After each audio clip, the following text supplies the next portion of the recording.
Hello दोस्तों, क्या हाल है आपके। अभी 30 तारीख को हम लास्ट मिले थे, फिर आज 5 तारीख को मुलाकात हो रही है। तो ज़रूरी था 10 दिन का रिफ़्रेशर आप लोग को दोबारा से प्ले करना था। 27 तारीख से लेकर 30 तारीख तक का रिफ़्रेशर हम लोगों ने 30 तारीख को डिस्कस किया था, जो कि 4 दिन का करंट अफेयर्स का रिफ़्रेशर था। और ये रिफ़्रेशर 27 अक्टूबर से लेकर के और आज की तारीख तक यानी 5 नवंबर 2024 तक का है। So let's not waste time, अपने अपने पेन और नोट पैड्स उठाइए और शुरू हो जाइए। इसके अलावा एक चीज़ और मैं आपको बता दूं कि इस रिफ़्रेशर के बाद में, जब ये रिफ़्रेशर मैं ख़त्म करूँगा, इसके बाद डिस्क्रिप्शन बॉक्स में आपको इसका PDF मिल जाएगा। तो आप PDF को अपने फ़ोन में सेव भी कर सकते हैं, उसका प्रिंट आउट निकालवा के अपने साथ में एज अ रेडी रेफरेंस भी रख सकते हैं। ये आपकी मर्ज़ी है, right. So let's get started. So US, Japan and South Korea support कर रहे हैं डिजिटल इंफ्रास्ट्रक्चर को इंडिया में। अब दोस्तों, इसमें देखने वाली बात यह है, सबसे पहले समझने वाली बात यह है कि डिजिटल इंफ्रास्ट्रक्चर है क्या। डिजिटल इंफ्रास्ट्रक्चर में वो सारी चीज़ें आती हैं जो इंटरनेट के थ्रू, डिजिटली या सैटेलाइट के थ्रू होती हैं। जैसे फॉर एन एग्ज़ाम्पल रैन। अब आप में से कई लोग नहीं जानते होंगे रैन होता क्या है। रैन एक्चुअली होता है रेडियो एक्सेस नेटवर्क, जो कि आपका मोबाइल जो इंटरनेट पकड़ लेता है ना सैटेलाइट के थ्रू, दैट इज़ रैन। तो that is a part of digital infrastructure. इसके अलावा सबमरीन केबल्स, यानी कि जो इंटर कॉन्टिनेंटल केबल्स ओशियंस के नीचे से जा रही हैं, that is also a part of digital infrastructure.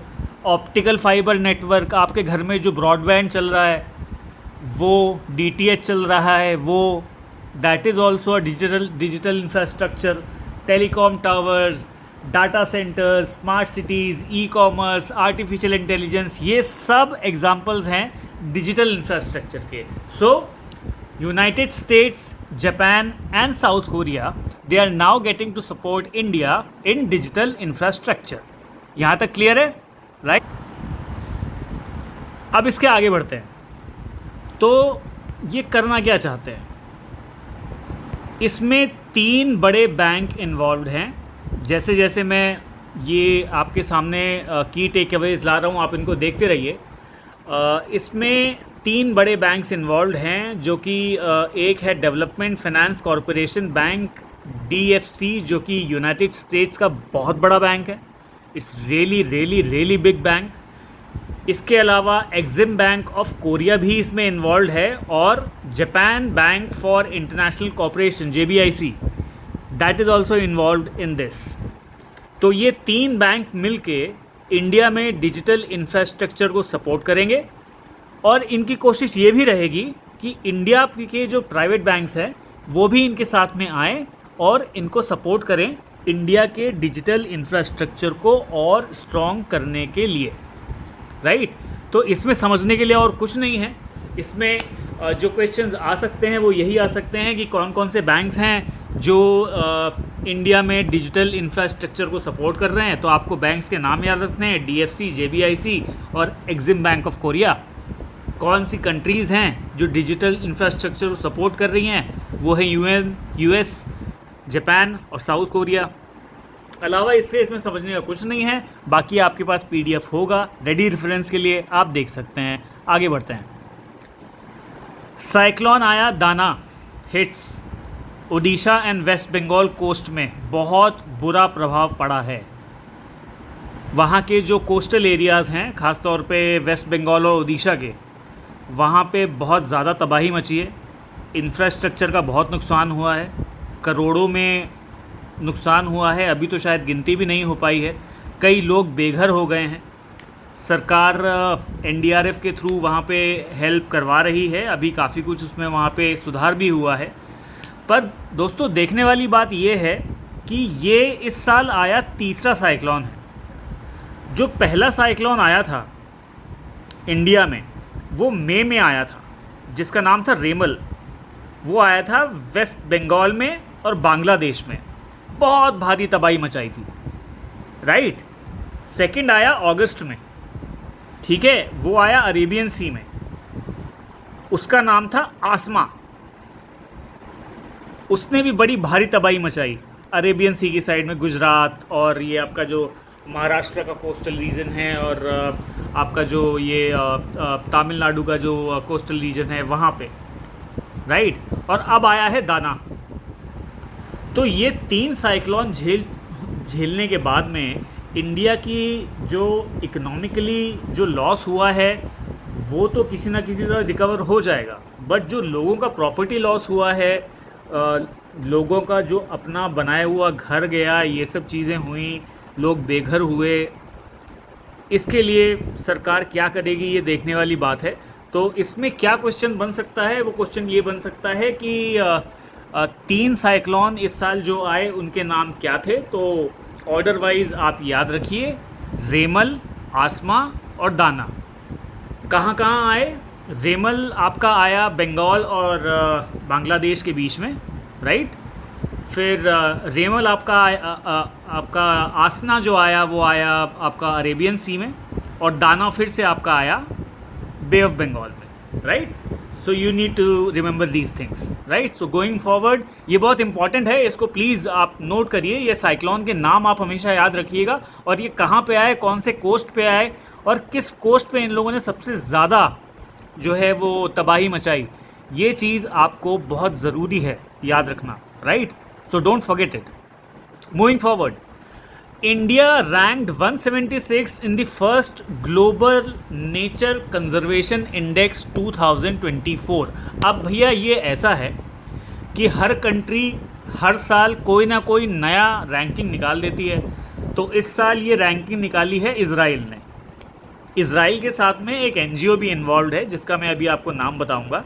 So India basically stands 176 in the global nature conservation index, यानी कि हम लोग जो नेचर कंजर्वेशन कर रहे हैं इनके हिसाब से हम कर नहीं पा रहे हैं। इंडिया जो है वो 32 लाख हज़ार स्क्वायर फीट का जगह है, वहाँ पे नेचर कंजर्वेशन कर पाना इतना आसान भी नहीं है, लेकिन फिर भी जो एफर्ट्स गवर्नमेंट ऑफ इंडिया से हो रहे हैं वो कर रहे हैं, और काफ़ी कुछ बदला भी है, पर फिर भी हम बहुत पीछे हैं। मतलब we are 176 out of 180, so it's not poor, it's very poor. अब ये कितना सही कितना गलत, ये पहला इस तरह का एक इंडेक्स निकाला गया है। So let's see what's gonna happen. So इसमें क्या है कि यूरोपियन कंट्रीज़ जो हैं उसमें लग्जमबर्ग, जो कि बहुत छोटा कंट्री है, कंट्री का नाम भी लग्जमबर्ग है, उसका कैपिटल भी लग्जमबर्ग है, वो फर्स्ट आया है। अब भाई वो तो फर्स्ट आएगा ही, उनके पास कंजर्व करने के लिए है क्या, और जो है वो आराम से कर भी सकते हैं। वो तो गोवा जितना बड़ा भी नहीं है, आप उसको फर्स्ट बता रहे हो। मतलब कुछ तो क्राइटेरिया ऐसा रखो जिसमें कुछ लगे कि हाँ आपने कुछ सिमिलैरिटी दिखाई है लोगों को रैंक करने में, उनके साइज़ के हिसाब से, उनकी पॉपुलेशन के हिसाब से, उनके एरिया के हिसाब से। मतलब I just don't get it in my mind that what is the criteria behind creating this index and putting India in 176 number and putting Luxembourg on the first number. तो अब आते हैं भाई साहब कि ये लोग हैं कौन। अब ये हैं हमारे Goldman Sonnenfeld School of Sustainability and Climate Change, Ben Gurion University of the Negev, Israel, and non-profit website biodb.com. They have jointly prepared and released the first global nature conservation index.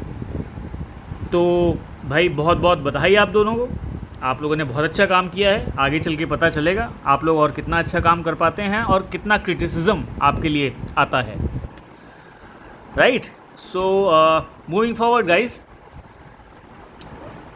the NCI is a new tool that evaluate conservation efforts using 4 key markers. मतलब ये जो NCI है, national conservation index, इनके पास 4 markers हैं जिसके basis पे ये decide करते हैं कि कौन सी कंट्री कंजर्वेशन पे अच्छा काम कर रही है और कौन सी कंट्री नेचर कंजर्वेशन पे अच्छा काम नहीं कर रही है।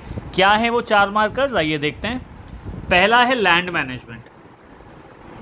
राइट। लैंड मैनेजमेंट मतलब कि आपका लैंड किस तरह से यूज़ हो रहा है, कितना एग्रीकल्चर में है, कितना इंडस्ट्रीज़ में है, कितना रेजिडेंशियल में है, कितने में कमर्शलाइजेशन है, ये सब चीज़ें, राइट, कितने में फॉरेस्टेशन है, ये सब चीज़ें ये दिमाग में रखते हैं, उसके हिसाब से ये अपना इंडेक्स बनाते हैं। सेकंड आता है हमारा थ्रेट टू बायोडाइवर्सिटी, मतलब हमारे यहाँ पे जो बायोडाइवर्सिटी है, जो जंगली जानवर हैं, पेड़ पौधे हैं जो सिर्फ जंगल में पाए जाते हैं, जिनमें जड़ी बूटियाँ वगैरह मिलती हैं, उन पे कितना थ्रेट है, उनको कौन काट के ले जा रहा है, जानवरों को कौन मार रहा है, ये सब चीज़ें हैं। अब ये पता नहीं है कब रिसर्च करने आए या इन्होंने किस डाटा से ये चीज़ रिसर्च करी, पर ठीक है जो भी है। उसके बाद है कैपेसिटी एंड गवर्नेंस। तो कैपेसिटी एंड गवर्नेंस का मतलब ये हो गया कि जो गवर्नमेंट इन पावर है उसकी कैपेसिटी कितनी है इन सब चीज़ों को कंट्रोल करने की। तो ये भी एसेस कर पा रहे हैं इजराइल में बैठे बैठे, अच्छी बात है, बहुत बढ़िया।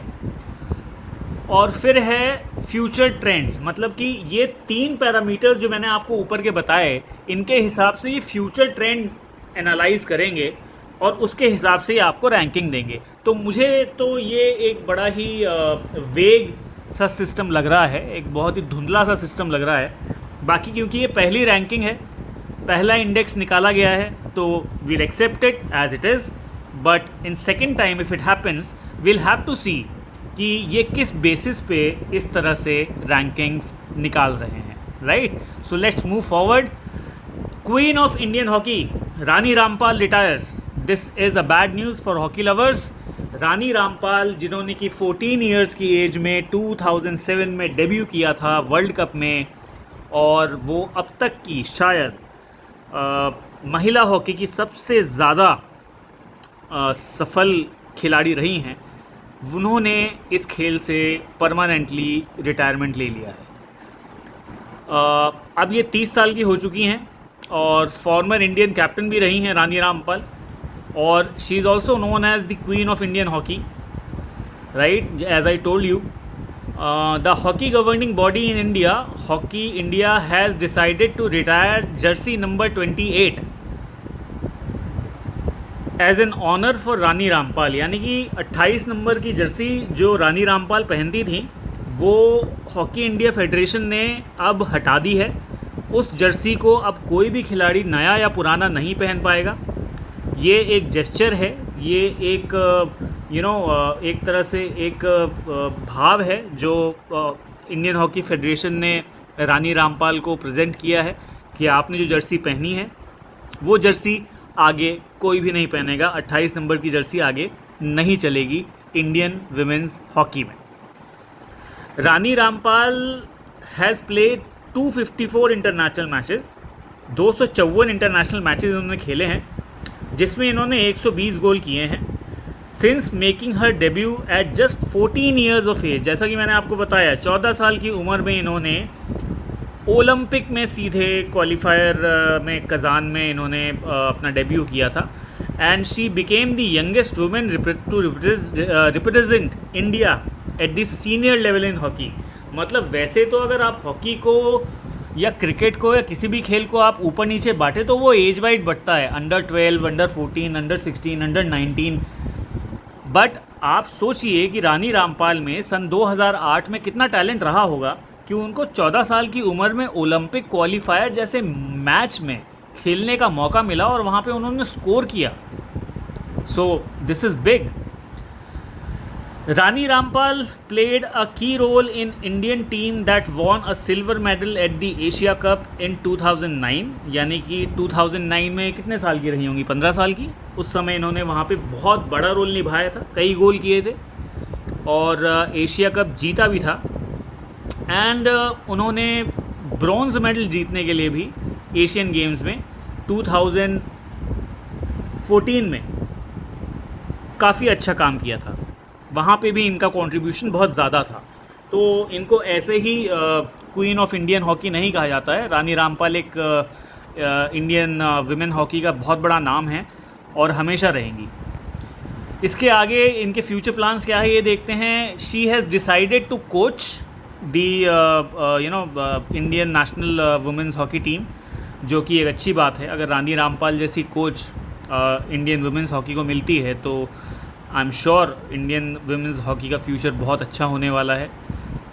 She has finally decided that she is going to go into coaching. This year she also took on the role of coach and mentor for Surma Hockey Club in the upcoming Hockey India League.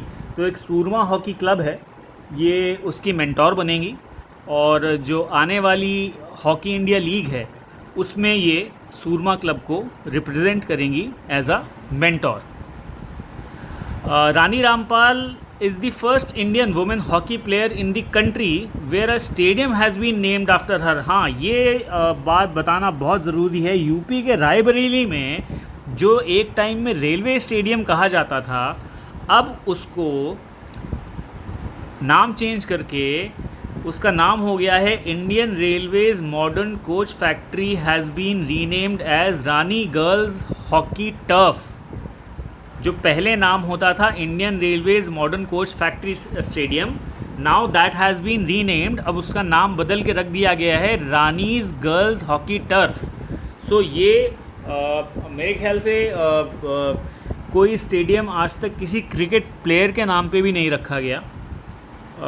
अगर रखा गया हो तो मुझे इस समय तो याद नहीं आ रहा, पर हाँ, रानी रामपाल के नाम पे हॉकी का एक स्टेडियम ज़रूर डेडिकेट किया गया है जो कि रायबरेली में है. पहले ये रेलवे स्टेडियम होता था, अब ये रानीज़ गर्ल हॉकी टर्फ कहलाता है, which is a big honour. In 2020 Rani Rampal was awarded India's highest sporting award major Dhyan Chand Khel Ratna award. ये बहुत बड़ी बात है.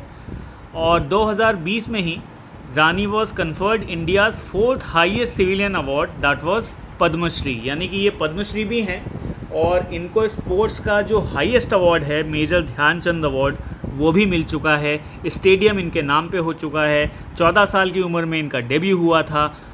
120 गोल ये 250 254 मैचेस में कर चुकी हैं. क्वीन ऑफ हॉकी कहलाती हैं. मेरे ख्याल से इन्होंने जीवन में जो भी मेहनत की, जो भी कुछ पाया, I think that is something which is very appreciable, and I wish her all the very best, all the luck, and may she do well in the future as well. Now, legendary Gusadi folk dancer कनका Raju passed away. अब इनको आप में से ज़्यादातर लोग नहीं जानते होंगे, लेकिन ये क्वेश्चन आप लोग के लिए बहुत इंपॉर्टेंट है.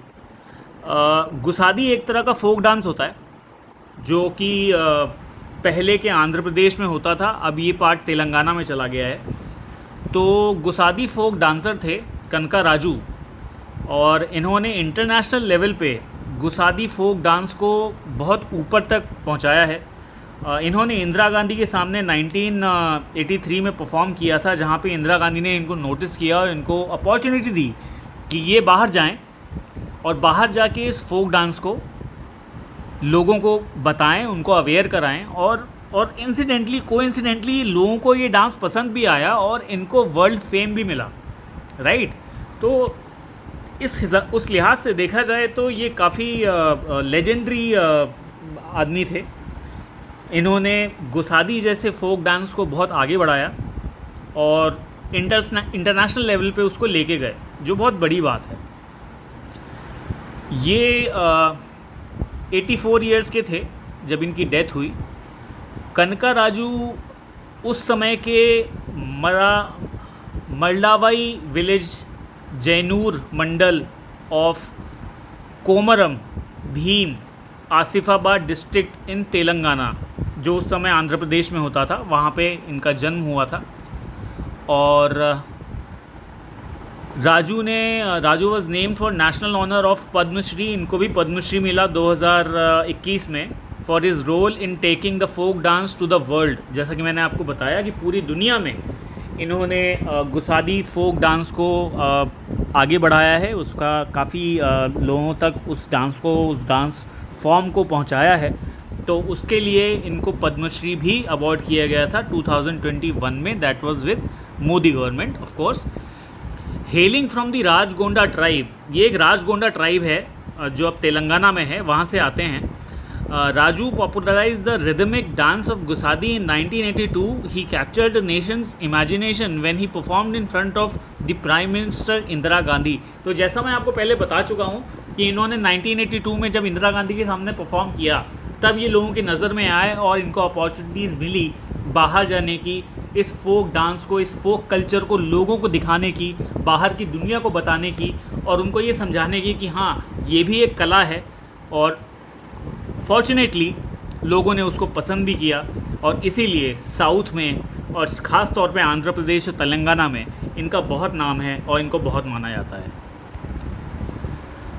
Okay, Bhubaneswar wins the city with the best public transport system at the 17th Urban Mobility Transport Conference and Exhibition 2024। तो इसमें आपके लिए जानने के लिए और कुछ भी नहीं है, मैंने पॉइंट ज़रूर ऐड किए हैं जो आप देख लीजिएगा पीडीएफ में, पर आपके लिए जानने वाली यही बात है कि क्वेश्चन यही आएगा कि बेस्ट पब्लिक ट्रांसपोर्ट सिस्टम का अवार्ड किस सिटी को मिला है। आंसर है Bhubaneswar. Union minister of housing and urban power development Shri Manohar Lal addressed the valedictory session of the 3-day 17th Urban Mobility India Conference and Exhibition 2024 at Mahatma Mandir, Gandhinagar, Gujarat, right? और minister साहब ने और 2-4 चीज़ें बोली कि हमारा नेटवर्क और आगे बढ़ेगा, ऑपरेशनल होगा, अभी कुछ प्रोजेक्ट्स चल रहे हैं वगैरह वगैरह, ये सब चीज़ें हैं। तो ये आप पीडीएफ में देख लीजिएगा। जो आपका इसमें इस स्लाइड में जो आपका मेन फोकस है वो है which city has won the best public transport system award, that is Bhubaneswar. That's it, that closes it, right? Okay, ये बहुत बड़ा पॉइंट है, इस चीज़ को हमें ये याद रखिएगा, ये बहुत इंपॉर्टेंट क्वेश्चन आ सकता है। सोलेक्स एनर्जी जो कि गुजरात की है, सूरत से है, that has partnered with state bank of India to provide finance for solar projects. Now let's see what happens. Solex energy on Saturday, that is last to last Saturday, said it has partnered with State Bank of India to offer solar financing options for commercial, industrial and institutional customers, right? तो मतलब commercial जो दुकानदारी चला रहे हैं, industrial जो factories चला रहे हैं, इंडस्ट्रीज चला रहे हैं और इंस्टीट्यूशनल जो ऑफिसेज चला रहे हैं, राइट? उन सब के लिए सोलर पावर के लिए एसबीआई के साथ में इनका पैक्ट हुआ है और ये 10 करोड़ तक का लोन एसबीआई इनको देगा। तो एसबीआई की अपनी एक स्कीम है जो कि सोलर एनर्जी को फंड करती है, उसको भी आगे देखते हैं हम लोग। As the part of partnership SBI will offer solar financing through loans up to 10 crore. जैसा मैंने बताया 10 करोड़ तक का लोन सोलेक्स एनर्जी के कस्टमर्स को स्टेट बैंक ऑफ इंडिया देगा और इनका सूर्य शक्ति सोलर फाइनेंस स्कीम है, उसके अंतर्गत ये पैसा इनको मिलेगा। So they'll getting this money under the scheme of Surya Shakti Solar Finance Scheme, and that is across India, right? This is not particular for one state or 2 states or 4 states. This is pan India collaboration. Solex Energy जहाँ पे भी चाहे बेचेगा और SBI वहाँ पे होगा तो वो उसको फाइनेंस भी करेगा under the Surya Shakti Solar Finance Scheme. While Solex Energy will offer end-to-end support to customers from site evaluation and design to obtaining regulatory approvals, SBI will provide digital platform that ensure a hassle-free loan application process for financing solar projects। तो इन लोगों ने अपने roles divide कर लिए हैं, जो permissions चाहिए, जो end-to-end सपोर्ट कस्टमर को चाहिए, इंस्टॉलेशन हो या कस्टमर की क्वेरीज हो, ये सब चीज़ें सोलेक्स अपने आप देखेगा। एसबीआई का काम होगा डिजिटल प्लेटफॉर्म के थ्रू बिना किसी ज़्यादा पेपर वर्क के उस सोलर प्रोजेक्ट को फाइनेंस करना। That's it. So they have already decided, ताकि आगे जाके कोई डिस्प्यूट ना हो, जो कि अच्छी बात है। इस तरह की पार्टनरशिप में इस तरह के पैक्ट्स पहले ही हो जाने चाहिए ताकि बाद में एक दूसरे पे उंगलियां ना उठें। Based in Surat, Solex Energy is the process of expanding its solar module manufacturing capacity to 1.5 gigawatts from 700 megawatts at present। तो Solex Energy ने जो ये मूव किया है SBI के साथ में पार्टनर करने का, इसका पीछे बहुत बड़ा एक रीज़न ये है कि Solex Energy अपनी जो प्रोडक्शन है उसको 1.5 गीगावाट्स तक ले जाना चाहती है, जो अभी मात्र 700 मेगावाट है।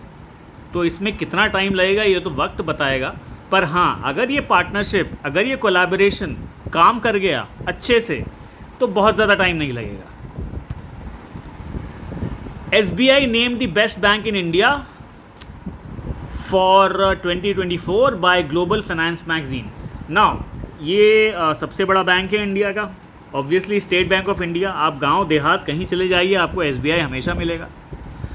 तो state bank of India was recognize is the best bank in India for 2024 by global finance magazine of the US as its 31st annual Best Bank Award event held during sidelines of annual meeting of IMF and World Bank in Washington। यानी IMF और world bank की meeting के बीच में जब SBI के chairman वहाँ पे गए हुए थे, तो ये जो ग्लोबल फाइनेंस मैगज़ीन है जो ये अवार्ड हर साल निकालती है, कंट्री वाइज निकालती है कि कौन सी कंट्री का कौन सा बेस्ट बैंक रहा है, इनके पास सारा डाटा होता है। उस बीच में जो चेयरमैन साहब हैं उनको ये अवार्ड मिला। उसके बाद में will see for decades global finance best bank award have set trusted standard for evaluating world's financial institution, making them invaluable to corporate decision makers, especially as the global economy faces significant challenges। यानी कि पूरी दुनिया को global finance magazine के जो awards होते हैं उनके ऊपर पूरा भरोसा होता है।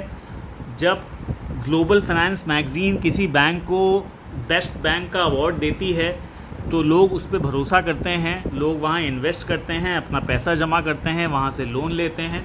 और जो ग्लोबल फाइनेंशियल चैलेंजेस चल रहे हैं उसमें काफ़ी हद तक global finance best bank awards जो ग्लोबल फाइनेंस मैगज़ीन देती है उसके सपोर्ट का काफ़ी फ़ायदा मिलता है, ऐसा कहना है, राइट।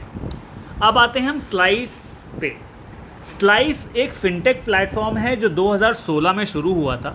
आप में से ज़्यादातर लोग जानते ही होंगे फिनटेक क्या है, नहीं जानते हैं तो गूगल कर लीजिएगा, बहुत ही आसान काम है। फाइनेंसिंग जो पहले कैश में होती थी, चेक में होती थी, अब वो डिजिटली होती है, उसको फिनटेक कहते हैं नॉर्मल भाषा में, ठीक है। ये एक फिनटेक प्लेटफॉर्म है जो क्रेडिट कार्ड्स भी देता है, जो छोटे मोटे लोन्स भी देता है, और इनके रीपेमेंट के जो शेड्यूल होते हैं वो बहुत छोटे होते हैं, टेनर बहुत छोटे होते हैं, क्योंकि ये लोन बहुत छोटे देते हैं इसलिए इनके टेनर भी छोटे होते हैं। अब भाई मुझे 20,000 रुपये या 25,000 रुपये का लोन चाहिए तो मैं 5 साल का टेन्योर तो नहीं लूँगा ना। अगर मैं बैंक हूँ तो मैं 25,000 के कस्टमर को 5 साल का टेन्योर दूंगा भी नहीं। तो ये छोटे लेवल के फिनटेक हैं जिन्होंने 2016 में स्टार्ट किया था। अब इनके पास करीब 1250 के आसपास एम्प्लॉयज़ हो गए हैं। और सबसे बड़ी खबर ये है कि अभी अभी इन्होंने नॉर्थ ईस्ट के सबसे बड़े बैंक के साथ में कोलैबोरेट किया है जिसका नाम है North East Small Finance Bank. तो अब स्लाइस और North East Small Finance Bank मिल के फाइनेंसिंग करेंगे, लोन्स करेंगे। और इनका मेजर एरिया कौन सा होगा ये बताने की ज़रूरत नहीं है। North East Small Finance bank slice की हेल्प से पूरा नॉर्थ ईस्ट कवर करेगा और slice north east finance bank की तरफ से पैन इंडिया कवर करेगा। यानी कि इनकी लेंडिंग छप्पर फाड़ के होने वाली है, बहुत मोटी होने वाली है। और ये कंपनीज़ दोनों, north East Small Finance Bank तो काफ़ी पुरानी ऑर्गेनाइजेशन है, लेकिन स्लाइस को इससे सबसे ज़्यादा फ़ायदा होगा इस कोलैबोरेशन से, right. So let's go in detail. Slice is India's leading consumer payment and lending company has successfully completed its merger with Northeast Small Finance Bank effective from 27th October 2024. Following the receipt of all the requisite shareholders and regulatory approvals, this merger unifies the operations, assets and brand identities of both entities into a single integrated banking institution।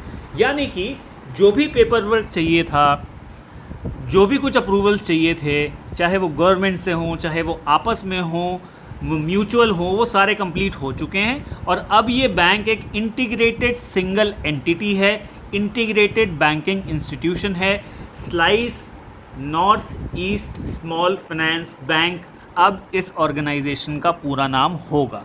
ना इसको हम सिर्फ slice बोलेंगे, ना हम इसको सिर्फ north East Small Finance bank बोलेंगे। अगर हमें इसको बोलना है तो हम स्लाइस NESFB बोलेंगे, right? Okay, the merger makes a pivotal milestone in India's financial landscape, combining the innovation of leading fintech with the trusted foundation of a traditional banking institution. This strategic integration sets the foundation for building India's foremost tech-driven bank, prioritizing stability, risk management, and robust governance framework as its key pillars. अब देखिए, north East Small Finance bank के पास में है experience, right, और traditional measures of banking. अब वो जो है साथ में मिल जाएंगे स्लाइस जैसी फिनटेक के मॉडर्न प्रोसीजर्स के साथ में। तो ये दोनों चीज़ें, ट्रेडिशनल फीचर्स और मॉडर्न फीचर्स बैंकिंग के जब आपस में मिलेंगे तो उसका फ़ायदा बहुत ज़्यादा होगा। कुछ फ़ायदा उसका स्लाइस उठाएगा, कुछ फ़ायदा उसका NESFB उठाएगा। इस तरह से बैंकिंग सेक्टर में ये लोग एक नया रिवॉल्यूशन लेके आ सकते हैं, जो कि कोई बहुत बड़ी बात नहीं है। We'll just have to wait and watch for maybe 1 year or 2 years. We'll start listening about them very soon. With a strengthened financial position, the merged entity is well equipped to expand its operation, meet evolving customer needs, and enhance risk management, setting new benchmark in customer experience. तो इनका जो main agenda रहेगा वो ये रहेगा कि risk management को enhance करना है, मतलब रिस्क को कम करना है, कर्टेल करना है, कस्टमर एक्सपीरियंस को अच्छा करना है, राइट? अब north East Small Finance bank के कस्टमर्स का एक्सपीरियंस कैसा रहा होगा मैं नहीं कह सकता, पर क्योंकि स्लाइस एक फिनटेक है तो इनके कस्टमर्स का एक्सपीरियंस ऑब्वियसली बहुत अच्छा रहा होगा। तो they'll go ahead and they'll share their experiences and then obviously कुछ अच्छी चीज़ें ही निकल के आएंगी जो आगे जाके इनको काम करेंगी, और जो इवॉल्विंग कस्टमर नीड्स हैं उनको पूरा करने के लिए slice north East Small Finance bank पूरी तरह से तैयार है। Prime minister and his Spanish counterpart jointly inaugurates Tata Aircraft Complex for manufacturing of C-295 aircraft. ये बहुत इंपॉर्टेंट क्वेश्चन हो सकता है, इसको प्लीज़ नोट करिएगा। जो पीछे वाला स्लाइस वाला था और North East Small Finance bank वाला था वो भी बहुत इंपॉर्टेंट था, और ये उससे भी ज़्यादा इंपॉर्टेंट है। C-295 प्लेन अब इंडिया में मैन्युफैक्चर होगा, सूरत में, ठीक है? ये टाटा की फैक्ट्री में मैन्युफैक्चर किया जाएगा। The Prime Minister Shri Narendra Modi and Prime Minister of Spain Mr. Pedro Sanchez jointly inaugurated the Tata Aircraft Complex for manufacturing C-295 aircraft at Tata Advanced Systems Limited, campus in Vadodara, Gujarat. Right?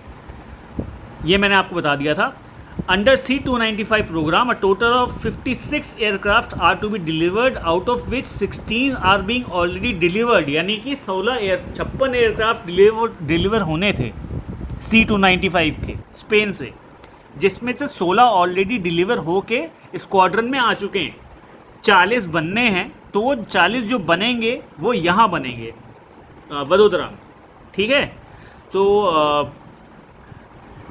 Spain and remaining 40 are to be made in India. The deal was signed for INR 21,935 crore with Airbus Defence and Space Spain, right? ये company का नाम है, Airbus defence and space Spain, right? Going forward, it is India's first private military aircraft production facility. ये military aircraft बनाने की पहली production facility है, ये याद रखिएगा। ये क्वेश्चन आ सकता है, इस क्वेश्चन को कई तरह से घुमा के पूछा जा सकता है, इसलिए इसको पूरी तरह से जो मैंने पॉइंट्स लिखे हैं PDF निकालिएगा और उसको पढ़िएगा, क्योंकि इस क्वेश्चन को एक तरीके से नहीं, आदमी 10 तरीके से पूछ सकता है। This is India's first private military aircraft production facility. The complex will manufacture C-290 aircraft, enhancing India-Spain relationships and supporting Make in India, Make for the World. The Airbus C295, originally designed by Spanish company CASA, is a medium tactical transport aircraft also suited for medical evacuation, disaster response and maritime patrol. यानी कि अगर आप ये सोच रहे हैं कि ये फाइटर प्लेन है, फाइटर प्लेन नहीं है, बट ये बहुत इम्पॉर्टेंट प्लेन है। ये आपका डिज़ास्टर मैनेजमेंट में हेल्प कर सकता है, ये आपके सामान ले जाने में हेल्प कर सकता है, ये आपके कमांडोज को कहीं पे उतारना है वहाँ के लिए हेल्प कर सकता है, ये आपके लिए मेडिकल इवैक्यूएशन के लिए हेल्प कर सकता है। दवाइयाँ वगैरह कहीं भेजनी हो किसी देश में, कहीं भूचाल आ जाए, कहीं साइक्लोन आ जाए, अपना मित्र देश है वहाँ पे आपको दवाइयाँ भेजनी है, डॉक्टर्स भेजने हैं, या फिर कोई आपके यहाँ पे डिज़ास्टर हो जाए उसके लिए, या फिर मैरीटाइम पेट्रोल के लिए, यानी हमको अपने समंदर में कोस्ट गार्ड का अगर साथ देना है, हमको अपने समंदर में पेट्रोलिंग करनी है, या हमको अपने हिमालयाज़ में भी पेट्रोलिंग करनी है, या हमको अपने देश के किसी भी कोने में पेट्रोलिंग करनी है यार, वहाँ पे ये C295 जो है ये बहुत काम का प्लेन है। और अब ये इंडिया में मैन्युफैक्चर होगा। 40 ऑलरेडी मैन्युफैक्चर हो रहे हैं, आगे चल के देखते हैं और कितने होते हैं। ओके, 78th इन्फेंट्री डे, अक्टूबर 27, 2024। अब ये इन्फेंट्री डे क्यों मनाया जाता है भाई? 1947 में जब पाकिस्तानी कबाइलियों ने कश्मीर पे हमला कर दिया था, तो जो पहली रेजिमेंट कश्मीर को बचाने के लिए उतरी थी वो इन्फेंट्री थी, Sikh regiment of infantry, right. इसलिए 27 अक्टूबर 1947 को ये हुआ था, और 27 अक्टूबर को हर साल इंडियन इन्फेंट्री डे मनाया जाता है। ये मैंने आपको शॉर्ट में बता दिया है। 1947 की जो हिस्ट्री थी वो भी मैंने आपको बता दी है। और जब ये इन्फेंट्री रेजिमेंट वहाँ पे उतरी, तो इन लोगों ने जो कबाइली श्रीनगर तक घुसाए थे उनको इन्होंने बहुत दूर तक खैबर पख्तूनख्वा तक भेज दिया, काफ़ी दूर भेज दिया। हालांकि वो भी कश्मीर का ही हिस्सा हुआ करता था उस समय, लेकिन फिर इन लोग को होल्ड ऑन के ऑर्डर्स मिल गए, ये उसके पीछे जा नहीं पाए और इन लोग को वहाँ पे अपने आप को ब्लॉक करना पड़ा। तो we lost major portion of Kashmir, but then अगर ये वहाँ ना पहुँचते तो शायद आज जो कश्मीर हमारे पास में है वो भी नहीं होता। इसीलिए October 27th is celebrated as Indian Army Infantry Day, right?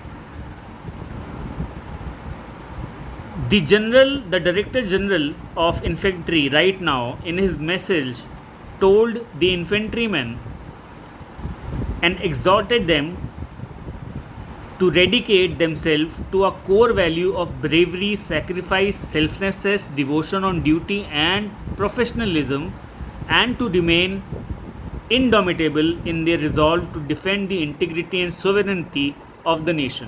यानी कि एक तरह से जो डायरेक्टर जनरल साहब थे उन्होंने अपने ऑफिसर्स को और जवानों को मोटिवेट किया इस दिन, जो कि करना भी चाहिए। ये इस तरह के दिन इन्हीं टाइम के लिए होते हैं, और ये जो बड़े ऑफिसर्स होते हैं इनकी इस तरह की स्पीचेस से बहुत फ़ायदा होता है, बहुत मोटिवेशन मिलता है। हमारी आर्मी के ऑफिसर्स जवान वैसे ऑलरेडी ही मोटिवेटेड रहते हैं, लेकिन अगर कोई high level officer if he comes and he motivates them, then the motivation goes to another level.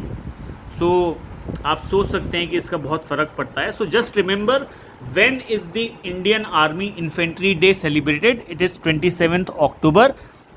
मैंने आपको इसकी हिस्ट्री बता दी है, इसलिए इसको आपको याद रखना आसान होगा। 27 अक्टूबर 1947 को इन्फेंट्री कश्मीर में लैंड की थी, उतरी थी, जहां से उन्होंने कश्मीरी कबाइलियों को खदेड़ा था, जिस वजह से कश्मीर आज हमारे हाथ में है। So don't forget this date, 27 October, Indian army infantry day. Now FSIB recommends Ashok Chandra as the next PNB Managing Director and CEO. So what is FSIB? FSIB is actually Financial Services Institutions Bureau. ये recommend करते हैं chairman को, चाहे वो SBI का हो, चाहे वो PNB का हो, चाहे वो किसी भी सरकारी बैंक का हो। तो FSIB ने इस बार अशोक चंद्रा को रिकमेंड किया है पंजाब नेशनल बैंक के मैनेजिंग डायरेक्टर और CEO की पोजीशन के लिए, राइट। चंद्रा साहब ने अपना करियर शुरू किया था 1991 में। चंद्रा साहब उसके बाद कई सिग्निफिकेंट पोजीशंस पे रहे, leading the recovery and the stressed asset management vertical eight union bank of India, जो कि सबसे मुश्किल काम होता है। स्ट्रेस्ड एसेट्स को निकालना is a very very challenging task. इन्होंने वो भी किया यूनियन बैंक ऑफ इंडिया में। और जब ये जनरल मैनेजर बन गए 2018 में, उसके बाद इन्होंने पीएनबी ज्वाइन किया। His extensive experience spans diverse banking demography from rural to urban settings, enhancing his suitability for the role. इनको गांव का और शहर का और कस्बों का सबका एक्सपीरियंस है, इनको लोन देने का एक्सपीरियंस है, इनको रिकवरी का एक्सपीरियंस है। ऑब्वियसली इन्होंने इतना टाइम 1991 से बैंकिंग में काम कर रहे हैं, तो इनको रिटेल बैंकिंग का भी अच्छा अनुभव होगा। तो ये सारी चीज़ें देखते हुए FSIB ने इनको रिकमेंड किया है as a chairman and CEO, managing director and CEO, I am sorry, for Punjab national bank. He holds a master's degree in economics and is a certified associate of Indian Institute of Bankers. He will succeed Atul Kumar Goyal. Atul Kumar Goyal मतलब जो अभी PNB के MD and CEO हैं, ये उनको replace करेंगे। और इनका जो टेन्योर होगा वो शुरू होगा 1 जनवरी 2025 से, बिकॉज अतुल कुमार गोयल जी का टेन्योर एंड होगा 31 दिसंबर 2024 को। So this is a big news. PNB के नए एमडी और सीईओ कौन होने वाले हैं? मिस्टर अशोक चंद्रा, याद रखिएगा। Union minister of state doctor Jitendra Singh inaugurates new campus of India's first bio manufacturing institute eight Mohali. Now ये एक खबर है जो कि आ सकती है कि इंडिया में पहला बायो मैन्युफैक्चरिंग इंस्टीट्यूट कहाँ पे खुला, तो वो खुला मोहाली, पंजाब में।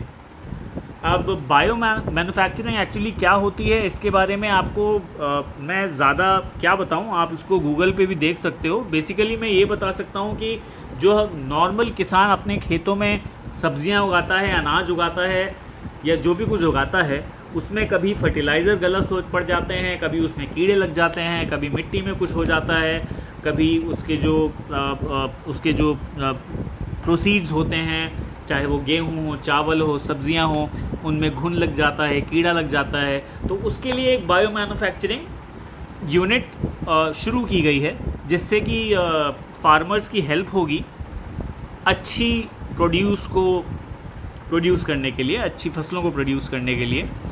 और the brick national agri food bio manufacturing institute नाम रखा गया है इसका।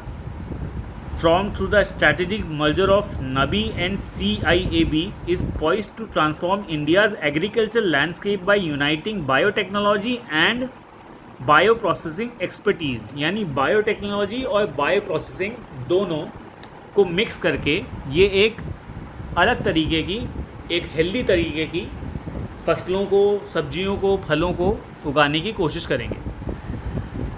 The newly established entity aims to streamline the journey from research to commercialization, facilitation, pilot scale production and delivering innovative agriculture solution to the markets। यानी कि उगाएंगे भी ये, market भी ये करेंगे, बेचेंगे भी ये। तो ये किसानों के लिए एक बहुत बड़ी हेल्प है। ये जितनी जल्दी इम्प्लीमेंट हो जाए उतना अच्छा है। The establishment of BRIC National Agri-Food Biomanufacturing Institute marks a pivotal step in India's journey towards an integrated science-powered economy aligned with the Modi government's ambitious development goals, right? तो ये मैंने आपको पूरी कथा बाँच के तो सुना दी है, लेकिन इसमें आपके याद रखने की जो चीज़ है वो ये है कि पहला बायो मैन्युफैक्चरिंग इंस्टीट्यूट कहाँ खुला है? मोहाली में खुला है। बस इतना याद रखिएगा, बाकी PDF आपके साथ में रहेगा ही। Under 23 World Wrestling Championship, Chirag Chikara clinches gold as India shines with 9 medals। Can you imagine? Chirag Chikara became only the third Indian to capped as a rich haul of 9 medals, including a gold and silver each at the age group of tournament here. तो ये एक देखने वाली बात है। चिराग चिकारा ने बहुत छोटी उम्र में अंडर 23 में इन्होंने जो है वो गोल्ड मेडल जीत लिया है। इसके अलावा इंडिया ने 9 मेडल और जीते हैं।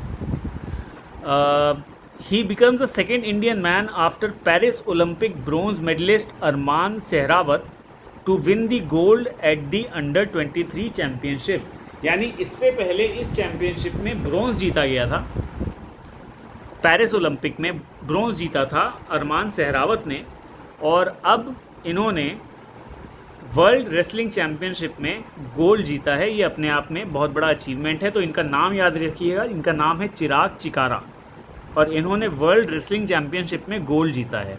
अभी ऐसे बहुत सारे स्पोर्ट्स के नाम आगे भी आने वाले हैं जिसमें लड़कियों के नाम भी हैं। That is why in the very beginning I told you all to keep pen and paper with you. Chikara competing in the men's freestyle 57 kg category leaked out a narrow 4-3 in the closing second of final win over Abday Malik Karachov of Kyrgyzstan। यानी Kyrgyzstan का जो खिलाड़ी था उसको इन्होंने बहुत close fight में एकदम लास्ट मोमेंट में हरा दिया। Chikara reach the final after series of dominating performance. पूरी सीरीज़ में इन्होंने बहुत अच्छा परफॉर्म किया था और डोमिनेंट परफॉर्मेंस की वजह से ही ये फाइनल तक पहुँचे थे। और इंडिया ने इस गोल्ड के अलावा 9 और मेडल्स लिए हैं, जिसमें कि कुछ सिल्वर हैं, कुछ ब्रोंज हैं, पर total 10 medals India world Wrestling championship से जीत के लाया है। So this is a big news. Remember the name Chirag चिकारा won gold medal in World Wrestling Championship. Now, a big news. Shashwat Sharma to take over as MD and CEO of Airtel. Vittal named the Vice Chairman. Bharti Airtel on Monday. अब इसमें कहना क्या है, शाश्वत शर्मा जो है ये काफ़ी पहले से एयरटेल में काम कर रहे हैं, और इनसे पहले जो है वो गोपाल विट्टल ये काम देख रहे थे अपना एमडी और सीईओ का। अब गोपाल विट्टल, क्योंकि मुझे ऐसा लगता है और मैंने ऐसा पढ़ा भी है कि उनकी एज जो है वो काफ़ी हो गई है। He is around 58-59 years of age. तो जो मैनेजमेंट है, जो हायर मैनेजमेंट है, वो चाहता है कि यंग लोगों को चांस मिले। और क्योंकि शाश्वत शर्मा की परफॉर्मेंस बहुत अच्छी रही है, ये जिस डिपार्टमेंट में थे उसमें इन्होंने बहुत अच्छा परफॉर्म किया है, लीडरशिप अच्छी दिखाई है, तो he has been selected as the MD CEO of Airtel. Gopal Vittal will now be acting as a vice chairman. इसके अलावा कुछ चेंजेस और हुए हैं। अमित त्रिपाठी डायरेक्टर मार्केटिंग जो थे और कस्टमर एक्सपीरियंस भी थे, he will be appointment as director marketing operations leading all circles and distribution strategy। यानी ब्रॉडबैंड और आपका DTH सर्विसेज, ये जितनी भी सर्विसेज हैं ये अब अमित त्रिपाठी डील करेंगे, but he will finally be reporting to Shashwat Sharma. Siddharth Sharma CEO DTH will be appointed director marketing and CEO connected homes, while Pushpinder Gujral CEO Upper North will be CEO and Director DTH, as the press release from Airtel said. So this is it। यहाँ पे याद रखने वाली बस एक ही बात है कि गोपाल विट्टल जा रहे हैं और शाश्वत शर्मा आ रहे हैं as MD and CEO of Airtel. और एयरटेल क्योंकि बहुत बड़ी कंपनी है इसलिए याद रखिएगा नाम Shashwat Sharma. He is 43 years of age and he is doing wonders in his career, so just remember his name. Okay, Republic of Fiji honors Sri Sri Ravi Shankar with its highest civilian award। अब ये पहली बार नहीं हुआ है, 6-7 countries पहले भी श्री श्री रवि शंकर को ये अवार्ड दे चुके हैं, तो अब ये दोबारा इनको मिल रहा है। तो ये याद रखिएगा कि अभी रिसेंटली श्री श्री रवि शंकर को किस कंट्री ने अपना हाईएस्ट सिविलियन ऑनर दिया, वो था फिजी, राइट। बाकी आप लोग PDF में पढ़ लीजिएगा, इसमें और कुछ बहुत ज़्यादा बताने का है नहीं। Now Jio financial and black rock बहुत बड़ा म्यूचुअल फंड का इंस्टीट्यूशन है. Black rock incorporate AMC to undertake mutual fund business. AMC is Asset Management Company. अब ये दोनों मिल के एसेट मैनेजमेंट करेंगे जो लोग म्यूचुअल फंड में इन्वेस्ट करते हैं. अब जो चाहे वो जियो फाइनेंशियल सर्विसेज में इन्वेस्ट कर सकता है, जो चाहे वो ब्लैक रॉक में कर सकता है, पर फंड मैनेजमेंट दोनों मिल के करेंगे, राइट.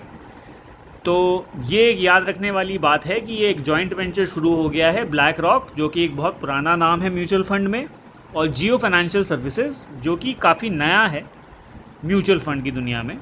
इससे पहले अनिल धीरूभाई अंबानी ग्रुप ने ये म्यूचुअल फंड और इंश्योरेंस वगैरह शुरू किया था, पर वो चल नहीं पाया. अब मुकेश अंबानी जी इस चीज़ में कूदे हैं, देखते हैं क्या होता है. वैसे मुकेश अंबानी जी जिस चीज़ में हाथ लगाते हैं वो चीज़ अच्छी ही निकलती है. सुनाओ, ये एक मेन मुद्दा है. तो इस कोलैबोरेशन को याद रखिएगा कि ब्लैक रॉक और जियो फाइनेंशियल सर्विसेज दोनों ने मिल के अपना काम स्टार्ट किया है म्यूचुअल फंड्स का. अब ये ऑलमोस्ट वही खबर है जो सोलेक्स पावर और स्टेट बैंक ऑफ इंडिया से आई थी. टाटा पावर रिन्यूएबल और IndusInd bank partners to finance solar project, और कंडीशंस वही हैं. इंडसइंड बैंक भी 10 करोड़ तक के लिए ही लोन करेगा टाटा पावर के लिए, चाहे वो कमर्शियल हो, इंडस्ट्रियल हो या इंस्टीट्यूशनल हो, राइट. तो ये बुलेट पॉइंट्स हैं, इसमें कुछ भी अलग नहीं है, ऑलमोस्ट सब कुछ सेम है. आप फिर भी कहें तो मैं पढ़ के बता देता हूँ. Tata power renewable energy limited has partnered with IndusInd bank to offer financing options to micro and small enterprises MSMEs for solar installation. The alliance will provide MSMEs with collateral-free solar financing by offering loans ranging from 10 lakhs to 2 crores.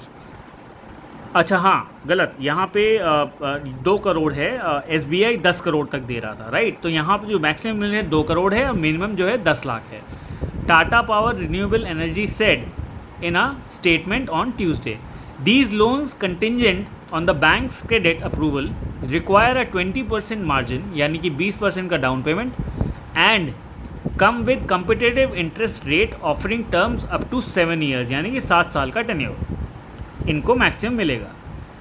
Deepak Nanda, CEO and MD Tata Power Renewable Energy said, through a partnership with IndusInd Bank, we are facilitating easy financing opportunities for MSMEs to adopt solar energy, which will not only help them reduce operational cost but also will actively contribute to the green energy transition. So this is it. Main बात याद रखने वाली ये है कि 2 चीज़ें हैं. Tata power ने इंडसइंड बैंक के साथ में अलायंस किया है 10 लाख से 2 करोड़ का, और सोलेक्स एनर्जी ने स्टेट बैंक ऑफ इंडिया के साथ में पार्टनर किया है अपने सोलर पैनल्स बेचने के लिए 0 से लेकर के 10 करोड़ रुपए तक का. तो ये 2 चीज़ें सिमिलर सी हैं, इनमें कंफ्यूज मत होइएगा. इंडसइंड बैंक प्राइवेट है, SBI सरकारी है, टाटा पावर है, और सोलेक्स एनर्जी है. So don't get confused. Indian railway signs MOU with Switzerland DETEC to enhance its technological collaboration. और ये हम सब जानते हैं कि यूरोपियन जो रेलवे नेटवर्क है वो बहुत अच्छा होता है और स्विट्ज़रलैंड का तो बेस्ट माना जाता है. तो स्विट्ज़रलैंड की जो DETEC है उसने कोलैबोरेट किया है हमारे इंडियन रेलवेज़ के साथ में. Indian Railways today signed a memorandum of understanding with Federal Department of Environment and Transport and Communications of the Swiss Confederation to enhance technical cooperation between the two nations. The MOU reviewed and formalized through video conferencing received approval from the Ministry of Railways and Ministry of External Affairs.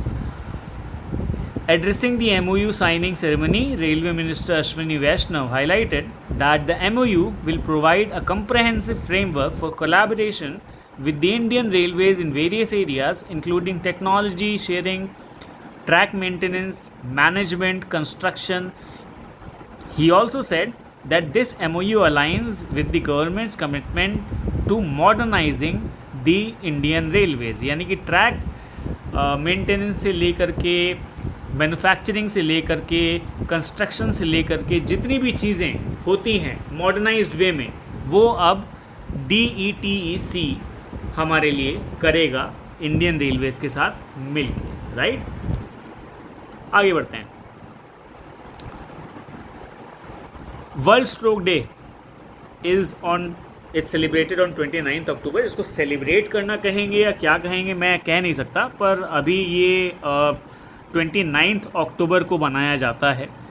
ये क्यों मनाया जाता है? क्योंकि every year काफ़ी सारे deaths होते हैं स्ट्रोक्स की वजह से, कभी ब्रेन स्ट्रोक, कभी हार्ट स्ट्रोक।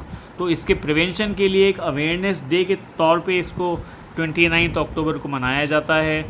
और एक डाटा है जो बताता है कि कुछ एक कंट्रीज़ ऐसी हैं जहाँ पे ये प्रॉब्लम्स बहुत ज़्यादा हो रही हैं, जिसमें इंडिया में 100% इंक्रीज़ है और जो डेवलप्ड नेशन है उसमें 42% डिक्रीज़ है इस तरह के स्ट्रोक्स में। तो ये कहीं ना कहीं लाइफस्टाइल का प्रॉब्लम है, जॉब का प्रेशर है, घर का प्रेशर है, पैसे का प्रेशर है, बहुत सारी चीज़ें हैं जो इन स्ट्रोक्स के लिए रिस्पॉन्सिबल होती हैं। तो वर्ल्ड स्ट्रोक डे जो है वो इस्टेब्लिश किया गया है 29 अक्टूबर को। 2004 से इसको मनाया जा रहा है। लेटर 2006 में ये पब्लिक अवेयरनेस के लिए मनाया जाने लगा और अब ये लगातार 29 अक्टूबर को पब्लिक अवेयरनेस के लिए मनाया जाता है। सो just remember when is the world stroke day, 29 October. India's first writer village inaugurated इन देहरादून। ये बहुत बड़ी खबर है। इस विलेज में सिर्फ राइटर्स ही आया करेंगे, जो लेखक हैं ना सिर्फ वही आएंगे, क्योंकि यहाँ के जो पुष्कर सिंह धामी कह रहा हूँ, और जो यहाँ के फॉर्मर चीफ मिनिस्टर थे, उनका नाम था रमेश पोखरियाल निशांक।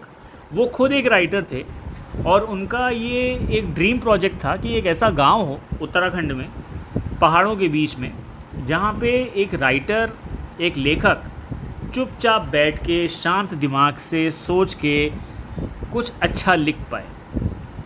तो वो सपना पूरा किया जो अभी के चीफ मिनिस्टर हैं मिस्टर पुष्कर सिंह धामी, उन्होंने।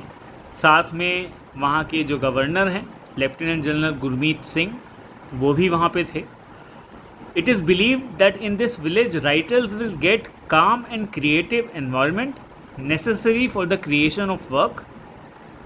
The inaugural event coincided with the Sparsh Himalaya Mahotsav 2024, where Nishank's work Ram in the Himalayas was also released.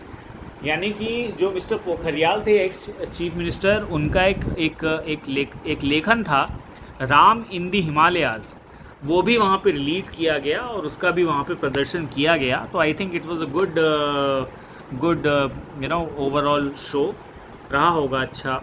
और ये आप याद रखिएगा कि इंडिया का पहला राइटर्स विलेज जो बना है वो देहरादून से कुछ 24 किलोमीटर दूर एक गांव है जिसका नाम है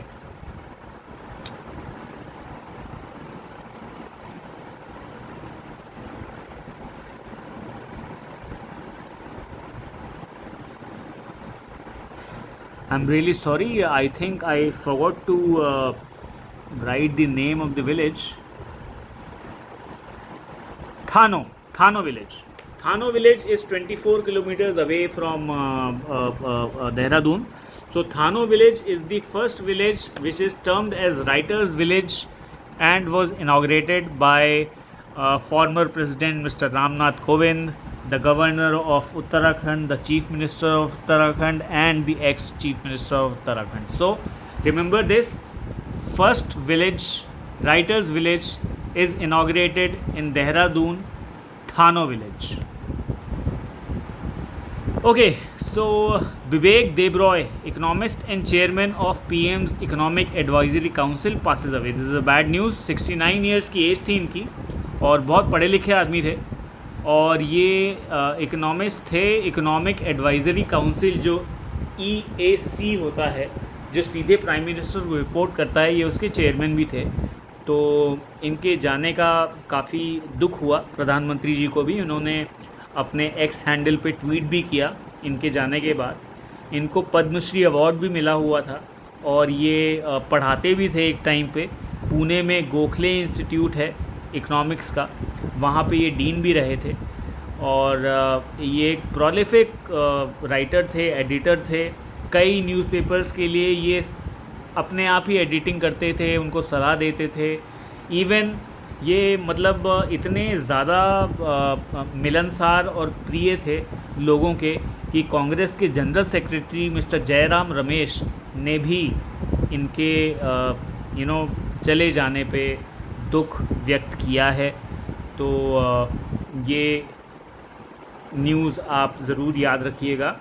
बिबेक देबरॉय जो पीएम की इकोनॉमिक एडवाइजरी काउंसिल के चेयरमैन थे, वो अब नहीं रहे। 1999 batch IAS officer Rajesh Kumar Singh takes over as defence secretary. 1989 के बैच के आईएएस ऑफिसर राजेश कुमार सिंह अब डिफेंस सेक्रेटरी बन गए हैं।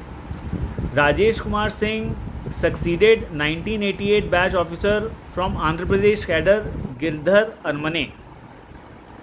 Before taking charge, Rajesh Kumar Singh national war memorial गए थे और वहाँ पे जाके उन्होंने ट्रिब्यूट दिया। जो हमारे अमर सेनानी अपनी जान निछावर कर चुके हैं हमारे देश के लिए, उन्होंने वहाँ पे जाके उनको ट्रिब्यूट दिया। उसके बाद वो ऑफिस गए। उससे पहले सिंह साहब डिफेंस सेक्रेटरी बनने से पहले he was in the department of promotion of industry and internal trade in the ministry of commerce and industry. On he has held many other positions in the union government. He has also held important position in the state government as secretary, urban development, and lately as Kerala finance secretary. So, who is the new defense secretary of India? He is Mr. Rajesh Kumar Singh, who hails from 1989 batch of IAS. Okay, Himachal's Rankhandi to become India's first zoo with IGBC certification. Now, first of all, understand what is IGBC. IGBC is India Green Building Council. यहाँ पे IGBC एक organisation है जो ये बताती है कि हाँ ये ग्रीन एरिया है और यहाँ पे अगर जानवरों को पनाह दी जाए, यहाँ पे जानवरों को रखा जाए तो जानवर यहाँ पे बहुत अच्छे से सर्वाइव कर सकते हैं, उनको उनका नेचुरल एनवायरनमेंट मिल सकता है और एक प्रॉपर लाइफ साइकिल जो जंगल की होती है वो वहाँ पे चल सकती है। तो हिमाचल प्रदेश के बानखंडी में इंडिया का फर्स्ट ज़ू बना है जो कि IBGC सर्टिफाइड है। ये याद रखिएगा, ये सबसे इम्पॉर्टेंट है, राइट। अब इसमें चीफ मिनिस्टर सुक्खू साहब ने काफ़ी कुछ बोला है तो वो आप PDF में पढ़ लीजिएगा। पर आप लोग के लिए जो मेन क्वेश्चन है, जो मेन कंटेंट है रियली सॉरी, जो मेन कंटेंट है वो है कि हिमाचल के बानखंडी में हिंदुस्तान का, भारत का पहला IBGC सर्टिफाइड ज़ू बना है, जिसमें कि IBGC का मतलब होता है Indian green building council, right. कहीं पे लिख लीजिए वरना PDF डाउनलोड कर लीजिएगा। नेशनल यूनिटी डे 31 अक्टूबर, ये सरदार वल्लभ भाई पटेल की याद में मनाया जाता है, जिनका जन्मदिन 31 अक्टूबर को पड़ता है। सरदार वल्लभ भाई पटेल हमारे आज़ाद भारत के पहले डिप्टी प्राइम मिनिस्टर और होम मिनिस्टर थे और इनको आयरन मैन ऑफ इंडिया भी कहा जाता है, जिसका रीज़न ये है कि जब भारत आज़ाद हुआ तो यहाँ पे तकरीबन 750 से ज़्यादा प्रिंसली स्टेट्स थी। उनको अपने आप में एक यूनियन बनाना और उसके बाद में उसको एक देश बनाना कोई आसान काम नहीं होता, पर इन्होंने करके दिखाया। तो प्रिंसली स्टेट्स को एक किया, यानी कि देश को यूनाइट किया। तो इस दिन को 31 अक्टूबर को, यानी कि श्री सरदार वल्लभ भाई पटेल के जन्मदिन को हम लोग एज नेशनल यूनिटी डे मनाते हैं हर साल 31 अक्टूबर को। तो ये याद रखिएगा, national unity day is always falls on 31st October of every year, right. Indian army contingent departs for joint India US special forces exercise वज्र प्रहार। ये इंडिया और यूएस का दूसरा इस साल का जॉइंट एक्सरसाइज है, जॉइंट फोर्सेज एक्सरसाइज है, जिसमें इंडिया की तरफ से इंडियन आर्मी से स्पेशल फोर्सेज जा रही हैं 45, और 45 ही लोग अमेरिका से आ रहे हैं, मतलब अमेरिका में मिलेंगे। और इस जो एक्सरसाइज होगी इसका नाम होगा वज्र प्रहार। इससे पहले ये दोनों नेशन यहाँ पे राजस्थान में एक्सरसाइज कर चुके हैं सितंबर 2024 में, यानी कि अभी से शायद कुछ 2 महीने पहले। उस एक्सरसाइज का नाम था युद्ध अभ्यास, ठीक है। तो ये दोनों एक्सरसाइजेस के नाम आपको याद रखने पड़ेंगे। ये थोड़ा सा टिपिकल है क्योंकि दोनों इंडो यूएस जॉइंट ऑपरेशंस हैं। तो जो बाद में हुआ वो वज्र प्रहार है, जो पहले हुआ वो युद्ध अभ्यास है। युद्ध अभ्यास इंडिया में हुआ, वज्र प्रहार यूएस में हुआ। तो अभी जो हमारे कंटिजेंट हैं 45 स्पेशल फोर्सेस के, वो ऑलरेडी जा चुके हैं, पहुंच भी चुके होंगे। और यूएस आर्मी की तरफ से ग्रीन बैरेट्स आ रहे हैं जो कि इक्वलेंट होते हैं इंडियन स्पेशल फोर्सेस के। तो ये लोग अपना युद्ध अभ्यास करेंगे, एक दूसरे से अपनी टैक्टिक्स और अपनी प्लानिंग्स, अपने एग्जीक्यूशंस को डिस्कस करेंगे, सो दैट यू नो एक दूसरे को समझ पाएँ, वॉर की ट्रेनिंग ट्रिक्स समझ पाएँ, यूएस वाले इंडिया को समझ पाएँ, इंडिया वाले यूएस को समझ पाएँ, और इन दोनों एक दूसरे की ट्रिक्स एंड टैक्टिक्स समझ पाएँ। Indian army contingent depart for 9th Indonesian joint exercise Garud Shakti 24 in Jakarta. अब ये एक और एक्सरसाइज है जो इंडिया और इंडोनेशिया के बीच में हो रही है। इसका नाम है गरुड़ शक्ति 24, और ये इंडोनेशिया में जकार्ता में होगी, ठीक है। तो इंडियन कंटिजेंट ऑलरेडी निकल चुका है गरुड़ शक्ति एक्सरसाइज के लिए, और ये 1st to 12th of this month, यानी 1 नवंबर से 12 नवंबर तक होगी। और इंडियन कंटिजेंट जो होगा that will be represented by the parachute regiment, and Indonesian contingent comprising of 49 personnel is represented by special forces of Kopassus. The aim of exercise is to acquaint both the sides with each other's operating procedure, enhance mutual understanding, cooperation, interoperability between the special forces of both armies. So basically joint exercises के जो मोटो होते हैं वो यही होते हैं कि एक दूसरे की टैक्टिक्स को हम लोग समझ पाएँ, कौन किस तरह से काम करता है, कौन किस टेरेन में किस तरह से काम करता है, रेगिस्तान में कैसे काम करता है, पहाड़ों पे कैसे काम करता है, प्लेन्स पे कैसे काम करता है, और जो तरह तरह की वॉर टैक्टिक्स होती हैं वो एक दूसरे से समझ पाएँ। तो यही चीज़ इंडोनेशिया के साथ में भी हो रही है। ये इंडिया आर्मी और इंडोनेशियन आर्मी के बीच में जॉइंट एक्सरसाइज है जिसका नाम है Garuda Shakti 24। Rajasthan government launches investment promotion scheme 2024। अब ये ऑलमोस्ट वैसा ही है। राजस्थान इन्वेस्टमेंट प्रमोशन स्कीम का मतलब वैसा ही हो गया जैसा मोदी ने 2005 में वाइब्रेंट गुजरात शुरू किया था। अब यहाँ पे जो चीफ मिनिस्टर हैं वो ये चाह रहे हैं कि जो बाहर के लोग हैं, जो फॉरेनर्स हैं, जो एनआरआईज़ हैं, वो राजस्थान में आके इन्वेस्ट करें, सो दैट यहाँ पे एम्प्लॉयमेंट बढ़े, यहाँ पे इंडस्ट्रियलाइजेशन बढ़े, स्टेट इकनॉमी मजबूत हो, तो काफ़ी सारी चीज़ें हों।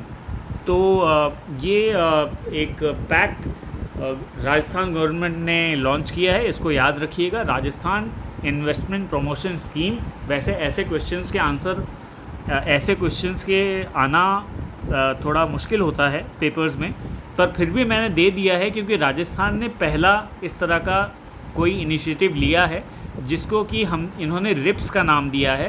रिप्स का मतलब हो गया Rajasthan investment promotion scheme 2024, RIPS 2024। तो ये याद रखिएगा।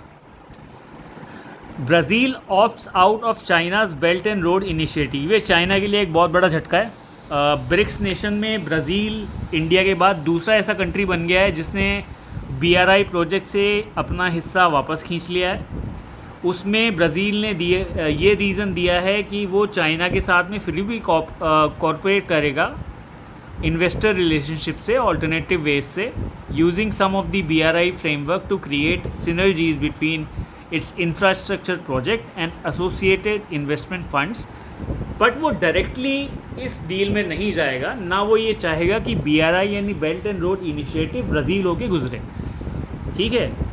अलावा उसके उन्होंने ये भी एक लॉजिक दिया है ब्राज़ील ने चाइना को कि हम नहीं चाहते कि आपके इस BRI प्रोजेक्ट में इन्वॉल्व होके हम यूनाइटेड स्टेट्स के साथ में ज़बरदस्ती अपने रिलेशनशिप में कुछ कॉम्प्लिकेशंस पैदा करें, तो इसलिए भी हम इसको अवॉइड कर रहे हैं। तो elaborating that Brazil does not want to take Chinese infrastructure and trade projects as insurance policy, the Brazilian officials decreed we are not entering into any treaty। तो इन्होंने साफ कर दिया है कि BRI इनके यहाँ से होके नहीं निकलेगा, लेकिन हाँ ब्राज़ील की वजह से जो इनका नुकसान अगर होता है तो थोड़ा बहुत नुकसान ये किसी और तरीके से भर देंगे। RBI governor Shaktikanta Das awarded A+ grade in central bank report card 2024। Now ये बड़ी खबर है। शशिकांत दास जो RBI गवर्नर हैं उनको A+ मिला है।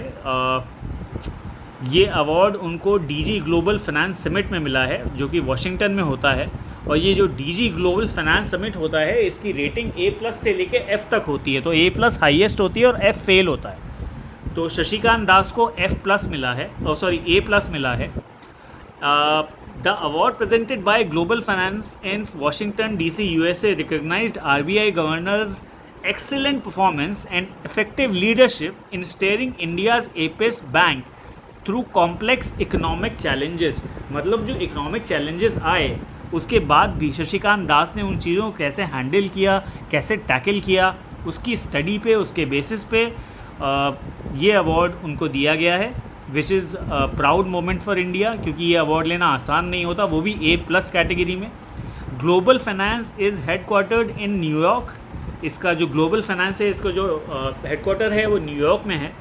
और ये कई बैंक्स और फाइनेंशियल इंस्टीट्यूशंस को रेट करते हैं और उसके बेसिस पे उनकी रेटिंग आगे भी बढ़ती है और मार्केट वैल्यू भी बढ़ती है। So the news is Shashikant Das को ये अवार्ड मिला है जो कि ग्लोबल फाइनेंस ने इनको दिया है और इनके रिपोर्ट कार्ड में इनको A+ ग्रेड मिला है जो कि बहुत कम मिलता है। ओके, तो 177 crore project approve to developed Muthalapozhi port in Kerala. अब आपको ये समझना ज़रूरी है कि 177 करोड़ का प्रोजेक्ट यहाँ लग क्यों रहा है। अब सुनिए ध्यान से। The government has approved a ₹177 crore project to develop the Muthalapozhi port in Thiruvananthapuram, Kerala. The redevelopment includes enhancement of both water and land facilities with ₹106.2 crores allocated under the Pradhan Mantri Matsya Sampada Yojana and ₹70.8 crore contributed by the state of Kerala. An additional ₹13 crore will be allocated for the Smart Green Port Initiative and Coastal Protection. The project was of utmost importance. ये ध्यान से सुनिएगा। This project was of utmost importance as in the last 8 years 73 people have died in Muthalaphozy. Locals call this area Kerala's mouth of death because of underwater sand and rock compilations। अब हमको ये समझना ज़रूरी है कि ये जो मुथलाफोजी port है या यूँ कह लीजिए किनारा है, इससे कुछ थोड़ी ही दूर पे 15-20 किलोमीटर की दूरी पे अदानी का एक पोर्ट बन रहा है। अब वो पोर्ट बन रहा है तो वहाँ से सैंड भी निकलेगी, वहाँ से रॉक भी निकलेगी, वहाँ से आयरन का सामान भी निकलेगा और काफ़ी सारी चीज़ें होंगी। और वो पोर्ट 2016 में बनना शुरू हुआ था और करीब 7-8 साल से यहाँ पे काफ़ी लोगों की डेथ हो चुकी है। तो इस पोर्ट का रिनोवेशन इसलिए ज़रूरी है और इसके ऊपर 177 करोड़ रुपए लगाए जा रहे हैं, जिसमें से कि 106 करोड़ रुपए प्रधानमंत्री मत्स्य संपदा योजना से आ रहे हैं और 70 करोड़ रुपए केरला गवर्नमेंट से आ रहे हैं। Railway protection force launches digital memorial of velar. तो ये एक बहुत ही अच्छी स्कीम आरपीएफ लेके आई है, रेलवे प्रोटेक्शन फोर्स। अब इसमें इन्होंने क्या किया है कि एक मोबाइल एप्लीकेशन बनाई है, उसमें आज तक जितने भी आरपीएफ के जवान अपनी ड्यूटी के दौरान शहीद हुए हैं उनकी पूरी डिटेल्स दी गई हैं, और जो पैसेंजर्स हैं, जो सिविलियंस हैं, वो जाके उनको विज़िट कर सकते हैं, उनको उस पर श्रद्धांजलि दे सकते हैं, कमेंट्स दे सकते हैं। ये एक बहुत ही अच्छा तरीका है लोगों को आरपीएफ से जोड़ने का। जिन लोगों ने अपने प्राणों की आहुति दी है अपनी ड्यूटी करते करते, वो ऑब्वियसली हमारी हीरोज़ हैं, और ऐसे लोगों को हमको अगर एक मोबाइल एप्लीकेशन के थ्रू हमको उनकी शक्ल भी देखना नसीब हो रहा है तो वो हमारे लिए खुशी की बात है। ऑब्वियसली हम कमेंट भी करेंगे, उसमें और भी बहुत सारे फीचर्स होंगे, वो भी हम यूज़ करेंगे और हम उनको बिल्कुल ऑनर करेंगे। ये एक बहुत इम्पॉर्टेंट स्कीम है, तो इसको याद रखिएगा। Railway protection force launches digital memorial of valour. Digital memorial of valour. I am repeating it, right? So just remember this. ISRO starts India's first analog space mission to plan lunar experiment. Now, Indian Space Research Organization has started the country's first analog space mission at Leh in Ladakh, where space agency will simulate life in interplanetary habitat. The move assumes significance as India is planning to send a human to moon in the near future. अब ये हो क्या रहा है कि लद्दाख लेह एक ऐसी जगह है जहाँ पे कि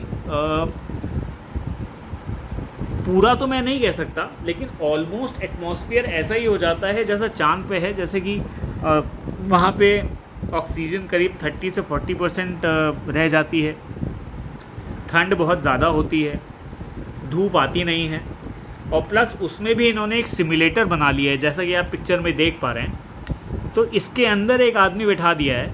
अब now this analogue space mission are field test in locations on earth that have physical similarities to the extreme space environments and play a significant role in problem solving for space flight research. Ladakh has been chosen for such a mission as the geographical features of the area, dry and cold climate, barren land, high altitude terrain, and extreme isolation are considered to closely resemble Martian and lunar landscapes. So इसलिए ये mission जो है ये लेह में हो रहा है। तो इस चीज़ को याद रखिएगा, ये एक इम्पॉर्टेंट क्वेश्चन है। इसरो ने अपना पहला एनालॉग स्पेस मिशन लॉन्च कर दिया है, जिसका कि कंक्लूजन जो होगा वो ये होगा कि एक मून मिशन एक मैन के साथ में होगा। तो उसके लिए तैयारियां ऑलरेडी शुरू हो गई हैं, इस चीज़ को याद रखिएगा। अलावा इसके the month long mission comes in the wake of India's plan to set up lunar habitat which could provide a base to launch interplanetary mission. The mission includes a compact inflatable habitat named HAB-1, which is equipped with essentials like hydroponics farm, kitchen and sanitation facilities. नहीं ये facilities वहाँ मिलेंगी। वो जो ये डब्बा सा बना रखा है इन्होंने, ये हमको फ़ोटो में देखने में भले छोटा लग रहा हो, लेकिन इसके अंदर सारी फैसिलिटीज़ हैं। आदमी इसके अंदर रह सकता है, सो सकता है, खाना बना सकता है, सैनिटेशन की भी व्यवस्था है, नहाने धोने की व्यवस्था भी है। तो इस डिब्बे के अंदर रह के वो एक्चुअली अपने आप को सिमुलेट करेगा, अपने आप को अज्यूम करेगा कि वो अर्थ पे नहीं है, बल्कि वो मून पे है। और इस आई एम श्योर कि ये जो इन्होंने एक ये सिमुलेटर बनाया है, इसके अंदर भी इन्होंने कुछ ना कुछ ज़रूर किया होगा जिससे कि एक स्पेस वाली फीलिंग जो भी आदमी इसके अंदर रह रहा है उसके अंदर आए। So it provides a self-sustaining environment offering valuable data as India is planning long duration space missions to Moon, Mars and beyond. Lying at an elevation over 3000 meters above sea level, Ladakh has oxygen level only 40%. जैसा मैंने कहा था कि 30 से 40% के आसपास वहाँ पे ऑक्सीजन होती है, तो वो only 40% of those at sea level. The low pressure and low oxygen setting allows researchers to evaluate life support system under conditions similar to those on Mars, right? तो बेसिकली ये जो एनालॉग हो रहा है, फर्स्ट एनालॉग स्पेस मिशन जो ये plan हो रहा है लूनर एक्सपेरिमेंट के लिए, ये मून और मार्स के लिए हो रहा है, ये बात तो क्लियर है। काम शुरू हो चुका है। अब इसमें कहाँ कहाँ पे सिमुलेशंस में दिक्कत आती है, कहाँ कहाँ पे ये चीज़ें ठीक करते हैं, ये आगे पता चलेगा। पर ये हो कहाँ रहा है? ये लेह में हो रहा है, ये याद रखिएगा। लद्दाख में नहीं हो रहा, लेह में हो रहा है। 352nd governing body of ILO, that is international labour organisation, is under way in Geneva. Geneva में इंटरनेशनल लेबर ऑर्गेनाइजेशन की मीटिंग अंडर वे है। It began on 28th of last month and will continue till the 7th of November. During this meeting, Labour and Employment Secretary Sumita Davra, इनका नाम याद रखिएगा, Sumita दावरा, highlighted India's commitment to improving living standards, reflected in significant initiatives covering all dimensions of poverty that have led to 248 million individuals escaping multi-dimensional poverty in the last 9 years as measured by multi-dimensional poverty index। तो basically इन्होंने बताया कि पिछले 9 साल में हमारे यहाँ पे तकरीबन 248 मिलियन पुअर लोग, लेबर लोग जो हैं वो गरीबी रेखा से ऊपर आ गए हैं, जो कि एक इंटरनेशनल डेटा भी कहता है। तो उसी इंटरनेशनल डेटा को कोट करते हुए उन्होंने कहा है, and she has also said कि एम्प्लॉयमेंट यूथ में अभी बढ़ रही है। 170 मिलियन लोग जो है वो इकोनॉमिक एक्टिविटी में इन्वॉल्व हो रहे हैं। 2016-17 से लेकर के 2022-23 तक 170 मिलियन लोग जो है वो इकोनॉमिक एक्टिविटीज़ में इन्वॉल्व हो चुके हैं। अब ये एनालिसिस इन्होंने PF अकाउंट ओपन होने से लगाया या किसी और डेटा से लगाया, ये खुद जान सकती हैं, because she is secretary of the labour organisation of India, labour department of India. तो आपको ये याद रखना है कि नंबर 1 ये 352nd मीटिंग थी इंटरनेशनल लेबर ऑर्गेनाइजेशन की, और इसमें इंडिया को रिप्रेजेंट किया था सुमिता दावरा ने। India's Atanu Das bags bronze medal in Swiss open indoor archery. तो अतानु दास को ब्रॉन्ज मेडल मिला है, नाम याद रखिए, Atanu Das. He has won Swiss open indoor archery bronze medal, right. तो इसके अलावा मैंने जो दिया हुआ है वो आपको PDF में मिल जाएगा। मेन खबर यही है कि Atanu Das have bagged bronze medal in Swiss open indoor archery. Okay, Krisha Verma clinches gold medal in under 19 world boxing championship. तो ये एक बहुत बड़ी खबर है। India's Krisha Verma clinched a gold medal yesterday at world boxing championship in Colorado, USA. However, 5 other Indian boxers in contention for the gold medal went down in their respective finals. यानी कि कुल मिला के 6 लोग फाइनल में पहुंचे थे, जिसमें सिर्फ कृषा वर्मा गोल्ड जीत पाई, बाकी के 5 सिल्वर मेडल से रहे या हार गए। ठीक है, तो ये खबर है कि वर्ल्ड बॉक्सिंग चैम्पियनशिप में अंडर 19 में गोल्ड मेडल किसने जीता। किशा वर्मा ने जीता और कहाँ पे हुआ था? Colorado, USA, right? इसको याद रखिएगा। Mansi Ahlawat wins bronze in women's 59 kg at senior wrestling championship. Mansi Ahlawat ने 59 kg के सेगमेंट में सीनियर वर्ल्ड रेसलिंग चैंपियनशिप में ब्रोंज मेडल जीता है, राइट?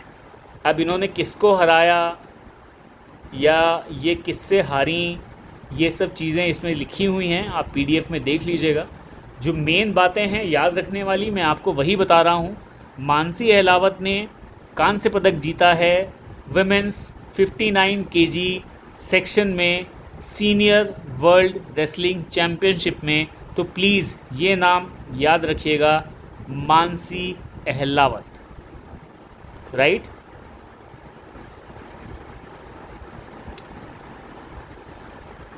और ये चैम्पियनशिप कहाँ हुई थी? ये चैम्पियनशिप अल्बेनिया में हुई थी, अल्बेनिया में।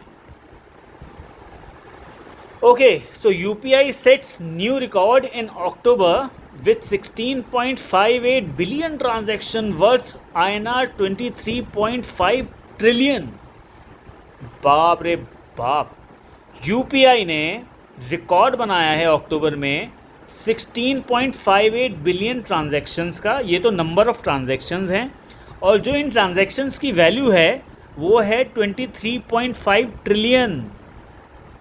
Can you imagine? जब से यूपीआई शुरू हुआ है 2016 से, तब से लेकर अब तक ये किसी भी महीने का सबसे बड़ा आंकड़ा है। और इसका जो अनुमान लगाया जा रहा है कि ये क्यों हुआ है, क्योंकि धीरे धीरे यूपीआई का यूज़ बढ़ रहा है। जो पहले नहीं यूज़ करते थे वो भी यूज़ करना शुरू कर रहे हैं। तो इस बार फेस्टिव सीज़न में, दशहरे में, दिवाली में यूपीआई का जम के यूज़ हुआ है, इसलिए अक्टूबर में शायद ये फिगर्स आए हैं। यूनाइटेड पेमेंट इंटरफेस का ऐसा मानना है, ऐसा सोचना है।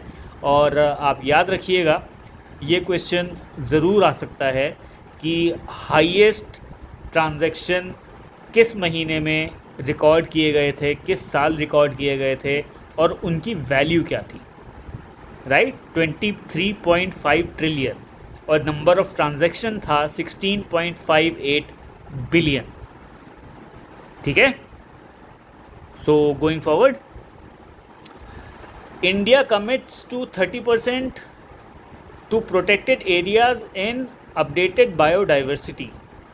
अभी इंडिया क्या है, क्लाइमेट चेंज का बड़ा ज़ोर चल रहा है, तो इंडिया ने अभी ये कमिट किया है कि 30% प्रोटेक्टेड एरियाज़ जो हैं उसको अपडेट किया जाएगा बायोडाइवर्सिटी के रूप में, और उस पर इंडिया पूरा फोकस करेगा। और about 7 to 8% world's recorded species जो हैं वो उसमें से 2.4 जो हैं वो इंडिया में हैं।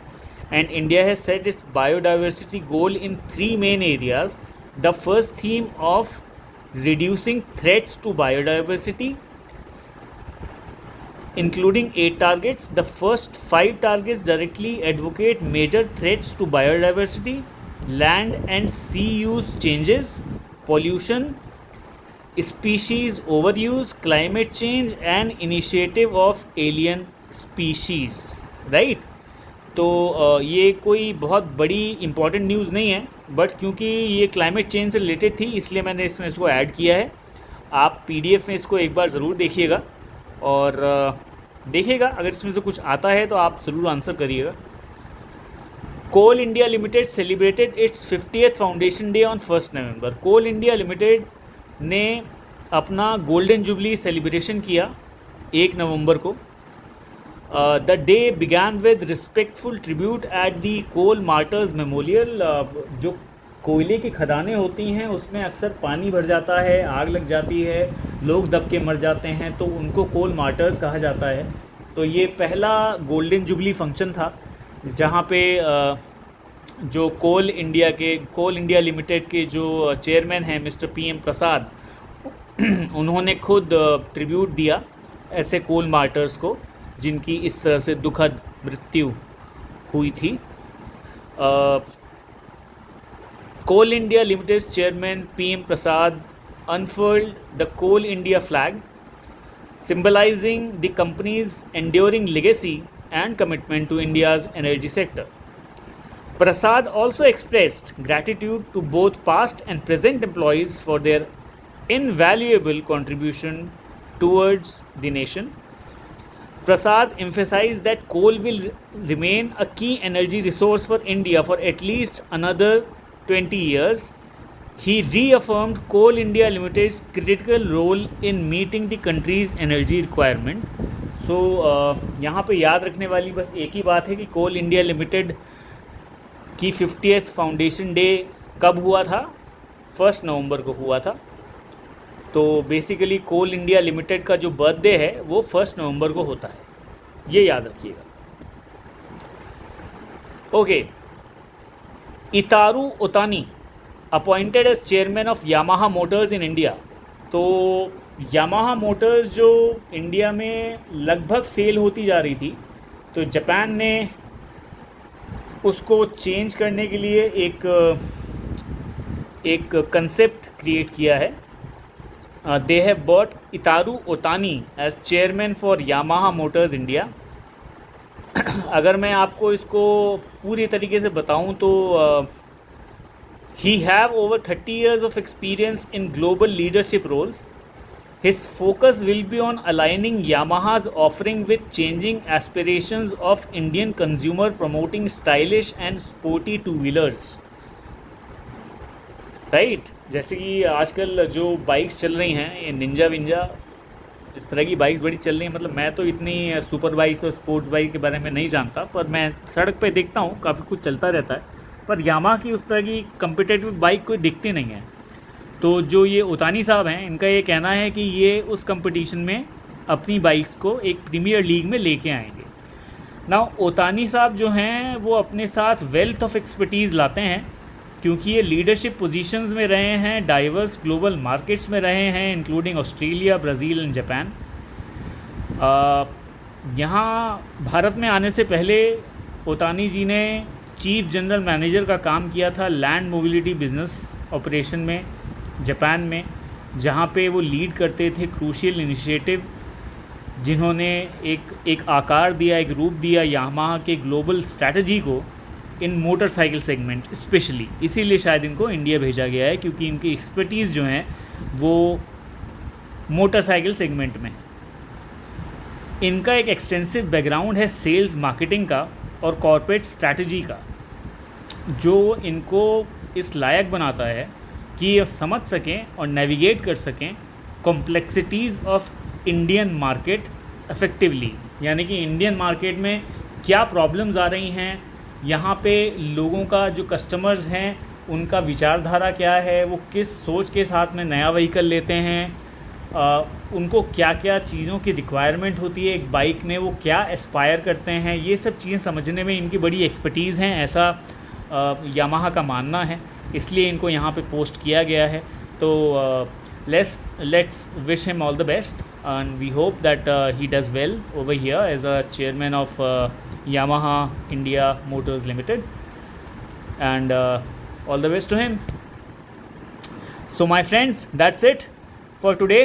It was a long session for 1.5 hours, but I'm sure it was fruitful and you guys enjoyed it. Please go for the PDF.